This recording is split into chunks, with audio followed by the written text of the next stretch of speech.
It's Halloween night in 1993 in Atlanta, a very different city than the one people know today.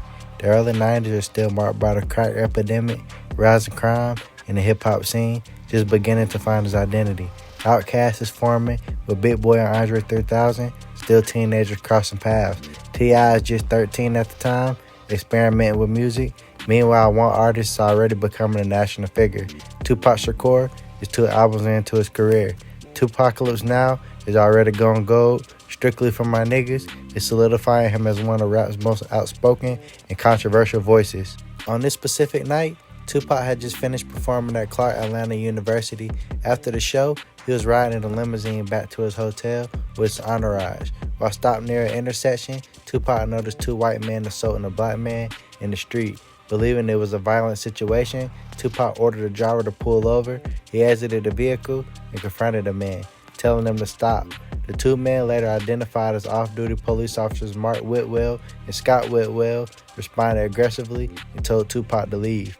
According to witness accounts, the confrontation escalated quickly. One of the men allegedly brandished a firearm. Tupac backed away and returned to the limousine. As the vehicle began to pull off, one of the windows shattered. Whether the window was shot out or struck by an object was never proven, but at least one witness claimed the gunshot caused the glass to break. At that moment, Tupac jumped out the car and fired his weapon. He struck one officer in the back and the other in the buttocks. Tupac then fled the scene. Both officers were hospitalized but survived and were listed in stable condition. In the immediate aftermath, the officers gave a version of events that painted Tupac as the aggressor. They claimed Tupac's car sped toward them, nearly hitting them, and that Tupac opened fire unprovoked as they tried to retreat. They also stated that they were off duty and out celebrating Scott Whitwell's wife passing a bar exam. Based on that account, Tupac was arrested later that night at his hotel and charged with 2 counts of aggravated assault. He was released on a $55,000 bond. As the case moved toward court, serious problems began to emerge with the prosecution story. Investigators recovered 3 9mm shell casings at the scene, even though Tupac was known to have fired only 2 shots. This strongly suggested that someone else had fired a weapon first. Even more damaging was the revelation that officers were not on duty and that the Atlanta Police Department did not issue firearms to the off-duty officers at the time. The gun Scott Whitwell was carrying was later revealed to be an evidence weapon taken from a prior drug case, which he was not legally authorized to possess. And he had taken from the Henry County property room.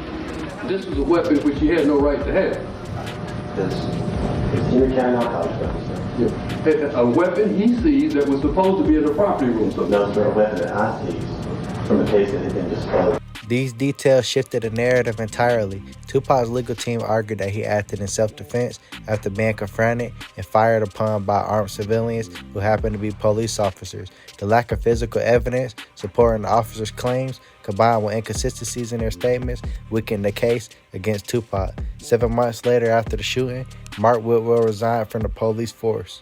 Nearly 2 years later, prosecutors officially dropped all charges against Tupac Shakur. The district attorney's office stated that there was insufficient evidence to disprove Tupac's claim of self-defense. In a stunning reversal, Mark Whitwell was later charged with making false statements and for his role in the incident, including firing his weapon first.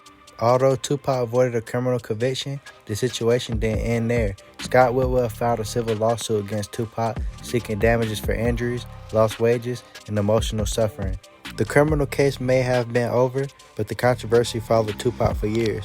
To this day, some fans speculate that the lingering resentment from corrupt officers may have contributed to the hostility Tupac faced later in his life, though no direct evidence has ever proven that theory. Ultimately, Tupac got away with shooting 2 police officers because the facts didn't support the original accusations. The officers were off duty, armed illegally, and their story didn't match the physical evidence. What began as an attempt to paint Tupac as a violent rapper ended with prosecutors acknowledging that he had acted in self-defense, a rare and explosive moment where the system briefly ruled in his favor.